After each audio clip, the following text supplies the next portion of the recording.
Hello everyone, welcome back to another video. In today's video, I'll be showing you how you can enable the dark mode on your LinkedIn mobile app. This method is very simple. First, you need to open your LinkedIn mobile app. After opening your app, you need to log into your account, and once you're done logging into your account, you need to go to your profile. You can simply tap on the picture that is on top left corner, and now tap on view profile.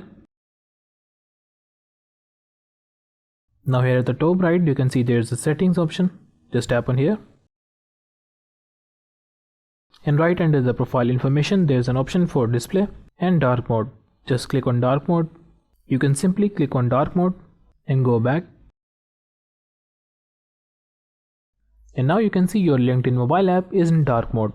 And now to get out of the dark mode, you can simply go to your profile and tap on settings and tap on dark mode, and here choose the light mode. If you have any questions regarding this, do let me know in the comment section below. And if you like this video, make sure to leave thumbs up and subscribe to the channel for more. Thank you for watching. I'll see you in the next one.